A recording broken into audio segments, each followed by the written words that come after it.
Anyong Nilandana Pangawa.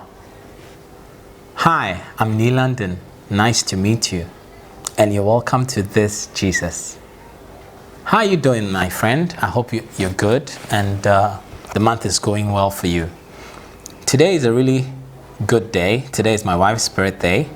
And on this special day, I just want to dedicate this episode of This Jesus to her.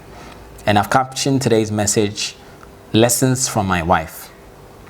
And we're going to get into the Bible to see a few things. Proverbs. Let's get into the book of Proverbs chapter 31. Proverbs 31 verse 10 to 12. An excellent wife who can find? She is far more precious than jewels. The heart of her husband trusts in her, and he will have no lack of gain. She does him good and not harm all the days of her life. Amen. Wow. An excellent wife who can find. She's far more precious than jewels. The first thing we learn from this is the fact that your wife is very precious. My wife is very precious. Someone will say, oh, maybe my wife is not someone will say his wife is not excellent. It doesn't matter. I believe you are an excellent man. That's why you will marry an excellent wife. And so your wife is precious, my wife is precious. Far more precious than jewels. And so we have to always remember that and treat them as precious. Treat our wives as people who are more precious than jewels. Let me tell you a little story. So before I even asked my wife to date her, I was contemplating about her. She was my friend. I was praying about her. So one day in a public bus, when I was in undergrad, I was just praying, thinking about her, and then I had a very clear voice of God. He said, "Nee, be careful, because the way you're praying for this lady and hoping to woo her and all that, when she agrees to be with you, she's going to come with her arms wide open, and you must be ready to receive her." That was like, I was taken aback by this warning that I must be ready to receive her when she's ready. So I had to think, critically, is this the woman I want to spend the rest of my life with? And am I ready to date her? Am I ready to date her leading to marriage? I had to think through all these things carefully. And that's because she's precious. You see, your wife is precious to God. My wife is precious to God. Let's remember that.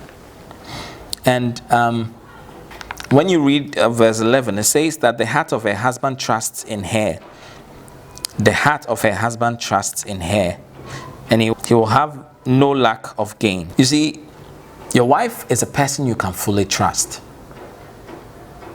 My wife is a person I can fully trust.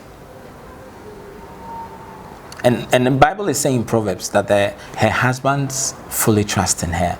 You see, I believe that you will not marry someone you can't trust. And I want to encourage you, maybe you're single and you're planning on getting married. Make sure you can trust the woman you're going to get married to. Make sure you can trust the man you're going to get married to. It's really important. You see, I trust my wife fully. I trusted her before she became my wife. And that's why we could date long distance for over 3.5 years. I was in China, she was in Ghana, but we could date for over 3.5 years, and we met only twice within that 3.5 year period. But I could trust her and she could trust me to remain faithful. And we remained faithful to each other till we got married. Even in marriage, we still had to deal with some long distance marriage for some time before we came together. And so your wife is someone you can fully trust. And the other thing is, the Bible says she does her husband good and not harm. A wife does her husband good. A wife does her husband good. You see, I believe strongly that your wife loves you and that's why she married you. And I believe you love her, that's why you married her. A wife does her husband good. I want to encourage all the wives out there. Keep doing your husband good. And all husbands out there, keep trusting your wife to do you good. And also keep doing good to your wife. You see, the other day I was just walking on campus and I was just caught deep in thought.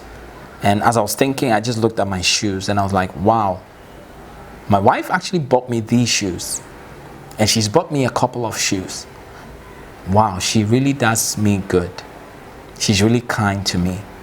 That's not to say I don't sometimes buy stuff for her, but I mean, the thought that your wife thinks about you and buys you things that you really need and that you use is really heartwarming.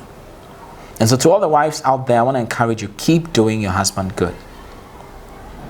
My wife also does good to my family. Not only me, to my family as well. She sometimes buys things, is kind, talks to my parents and my siblings. So what are we supposed to do from all that we've learned about the good wife, the excellent wife? The first thing is you have to learn to treat all women as precious. To all the guys out there, treat all women as precious. Not only your wife, not only your girlfriend or your beloved, not only your mom or your sister or your cousin, treat all women as precious. Because all women are precious in the sight of God. Men are precious, but all women are also precious in the sight of God. Let's read 1 Peter chapter 3 verse 7. Peter gave a warning to all husbands. Let's read it. 1 Peter 3:7. Likewise, husbands, live with your wives in an understanding way, showing honor to the woman as the weaker vessel, since they are heirs with you of the grace of life, so that your prayers may not be hindered. And so over here we can see that as a married man, your prayers may be hindered. And that's if you don't treat your wife in honor. And if you don't relate with her in an understanding way, your prayers may be hindered. Yes, it's right there in the Bible. So I want to encourage you, all husbands out there, learn to treat and show honor to your wives and live with them in an understanding way, so that your prayers may not be hindered. What else are we supposed to do from what we've heard? Marry the person you trust. Marry the person you trust. It's really important, because marriage is a long journey, it's a lifelong journey, and you need to trust the person you marry. If you don't trust someone, it will be difficult to entrust yourself and everything about you into the hands of the person. That's not to say that your wife or your husband is a perfect person. No. But once you can trust the person, you can leave some level of responsibility with the person and not be afraid. The last thing I want to say is forgive each other. Learn to forgive each other. In marriage and even before marriage, in all kinds of relationships, any close, intimate relationship you have with a person of the opposite spouse, learn to forgive each other. You see, you cannot do someone good when you've not forgiven the person. The good deed will not be from a pure heart. It will not be genuine. But if you forgive your husband, if you forgive your spouse, if you forgive your boyfriend or your girlfriend or your beloved, you'll be able to do them good. And so on this special day for me and for my wife, I want to encourage you that let's learn to do these things that the Bible has told us to do. Let's learn to follow the example of the excellent wife. And I believe that our relationships and our marriages will be more enjoyable. Thank you so much for watching This Jesus. Please like, please share, and please subscribe to This Jesus channel on YouTube and also on Facebook, New London. Have a wonderful week. Chong Chu Ponaseo.